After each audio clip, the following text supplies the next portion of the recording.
Welcome to Flash Editorials for December 15th, 2012. Now, if you look over this shoulder, you'll see my Christmas greeting for you. Bah! Humbug! And if you look over this shoulder, you'll see my normal greeting for you, which is, if my lips are moving, you should be taking notes. I'm Russell Longcore, owner and editor of DumpDC.com. Flash Editorials is presented to you tonight by DumpDC.com. DumpDC is the world leader in secessionist thought. We show the world that secession is the only possible answer for personal liberty and property rights on this planet. Now, first and foremost, the Redhead and I celebrated our 13th anniversary Tuesday night. 13 years, oh my gosh.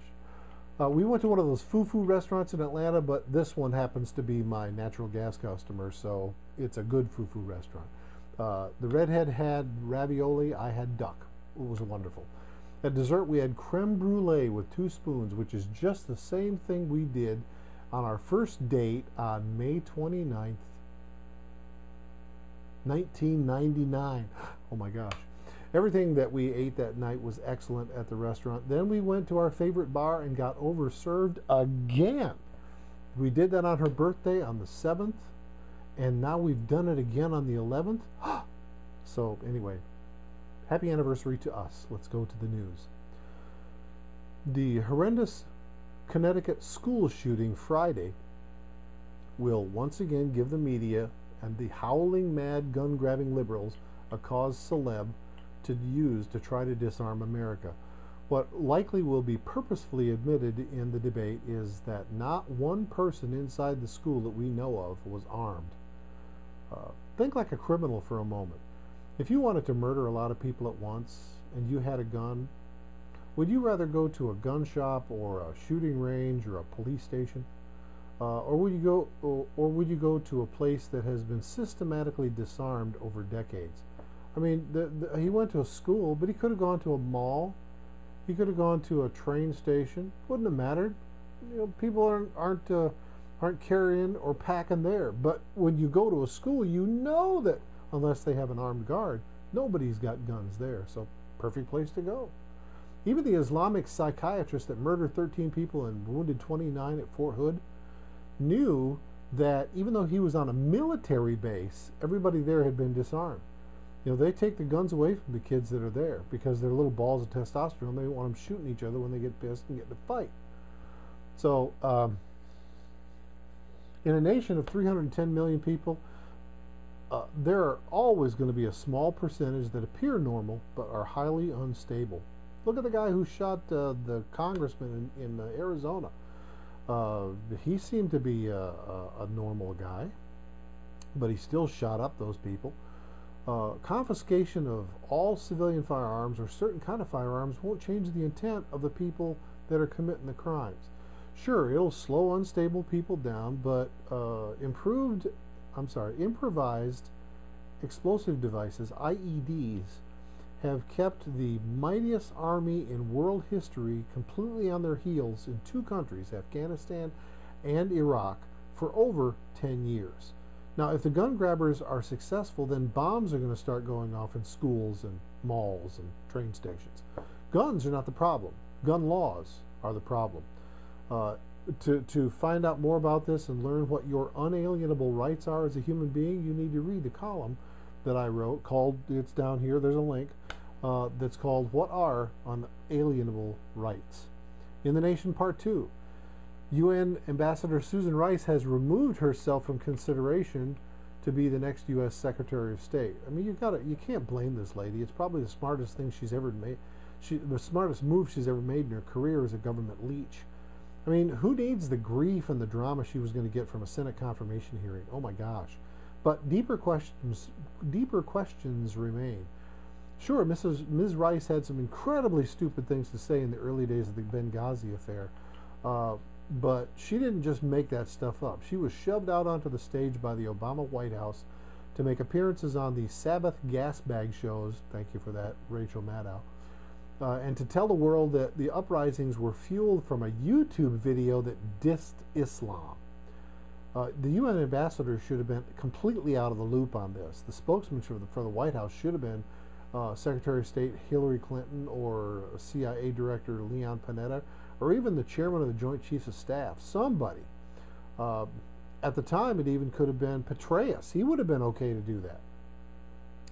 The biggest questions yet to be answered are these. Who briefed Rice with this erroneous information? Erroneous. Mouth doesn't work today. We all know that the White House had real-time video in the Situation Room during the attack, and they knew what was happening long before Rice started telling big whoppers on TV.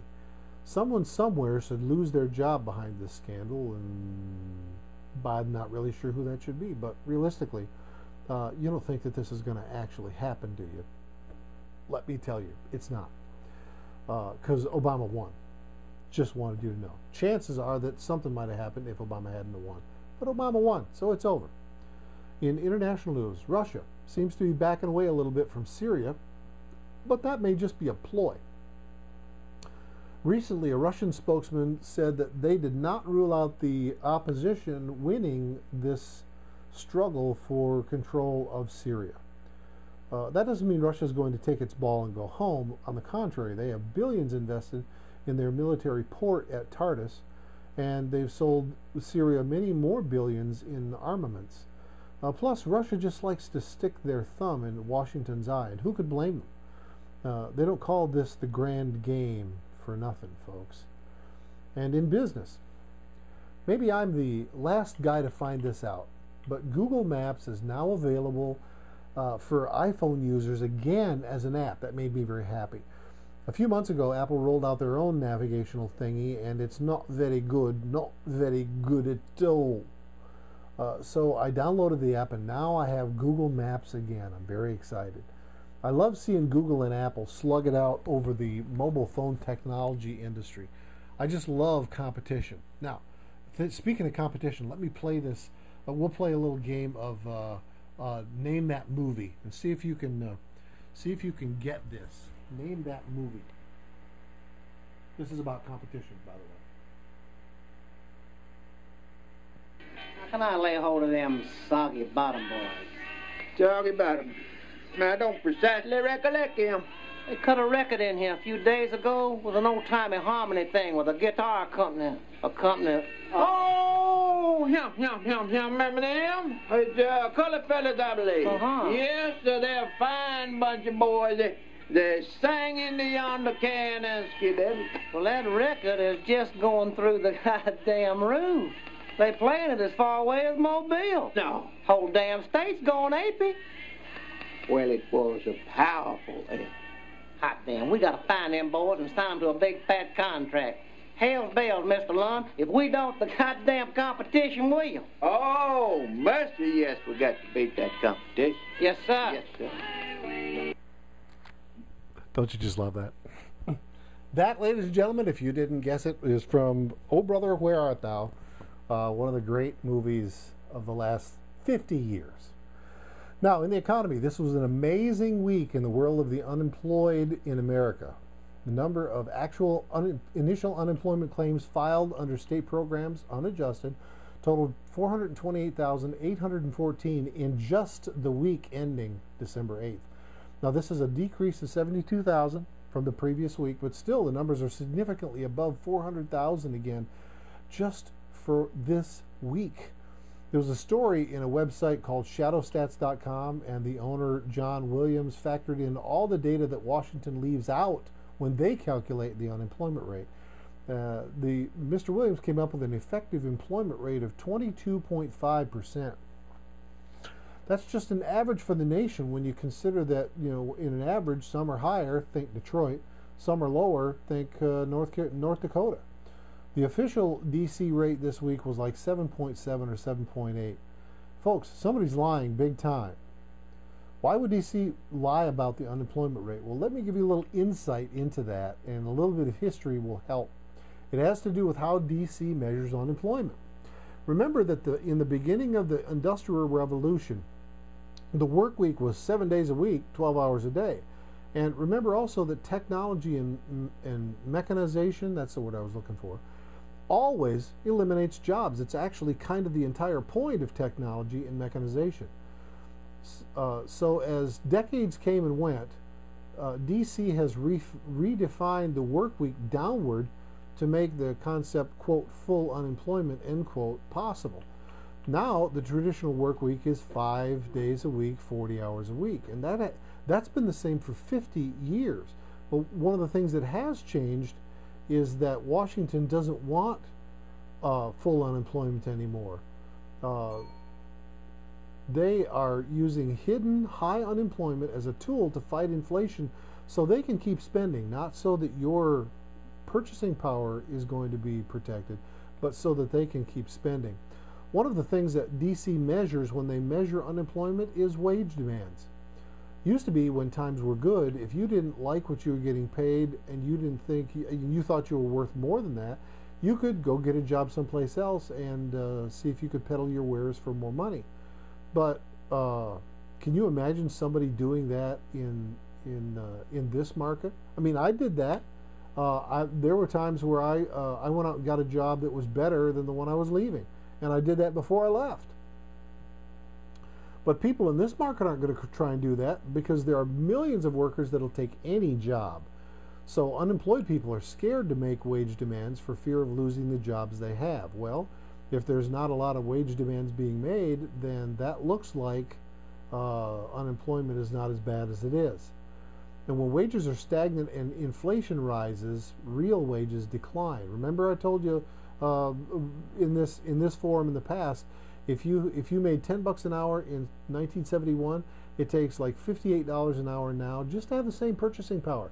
Not as a raise. $58 an hour sounds like a lot, but that's just to keep the purchasing power that was available 40 years ago.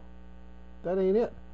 The only people that are getting real increases in their incomes are the thieving criminals at the top of banking and finance, for one group, and curiously for another group, small business, because they're actually the ones that are succeeding are getting real increases in their incomes. So you may not be a fat cat in finance, but you could own a small business and finally earn some real money, which brings me to my commercial message today.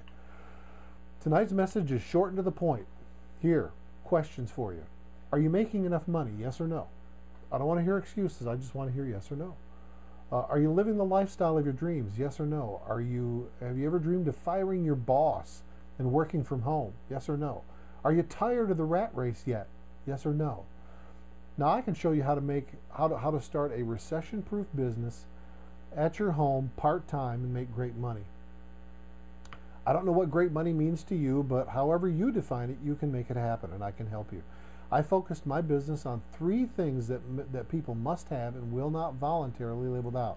And that is, number 1, electricity, number 2, natural gas, number 3, mobile phone service.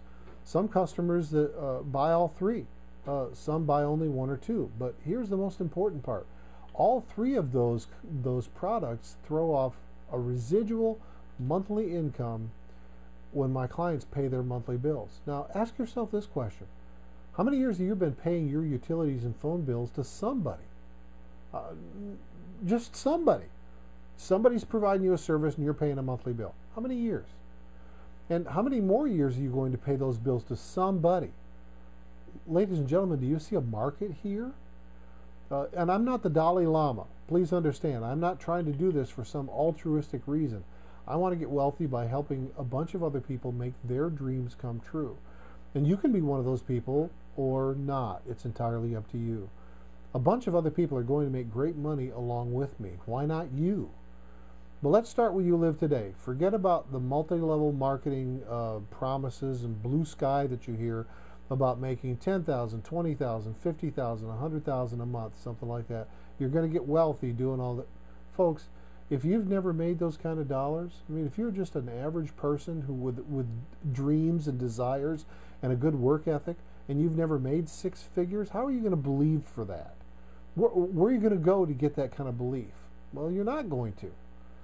But at least not starting out, you're not going to. But you can later, but you've got to become that person first. Not make the money and then become a person. You got to become that person first, and then you make the money.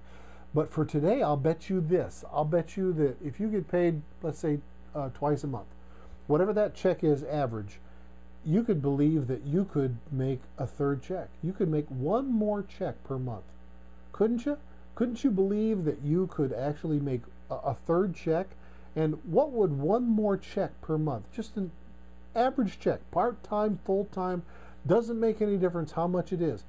How much would that change your life? I promise you, it'll change your life. Just one more check per month.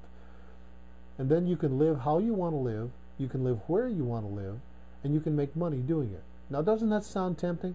Doesn't it sound like paradise? To learn more, just pull out your mobile phone and text the phrase, here's the phrase, ring ring, to 90210. Take your mobile phone out and text ring ring, R-I-N-G, to 90210, and we'll get you some more information.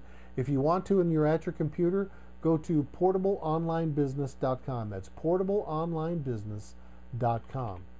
In sports, more death and destruction in the NFL this week. This time it's one of Jerry Jones's boys at the Dallas Cowboys. Another nobody NFL player, this time practice squad linebacker Jerry Brown, age 25, was killed in a one-car auto accident. The driver, fellow Cowboy nose tackle Josh Brent, was arrested and charged with intoxication manslaughter in the accident. Mr. Brent made bail and has been released from custody, but then amazingly, after he got released, he went to the funeral for the guy that he was responsible for getting killed. Yeah, I feel bad for everybody in this mess. I'm not trying to make any fun of this at all. This is a tragedy. But players that don't think that the laws apply to them, like the laws of physiology, in other words, you drink too much, you get too much alcohol in your very large body, and you don't think that that matters, or the laws of thermodynamics, which means a body at rest tends to stay at rest, or a body in motion tends to stay in motion. Even if you lose control of your car, it's going to stay in motion until it hits something that stops it. Or if you simply don't think that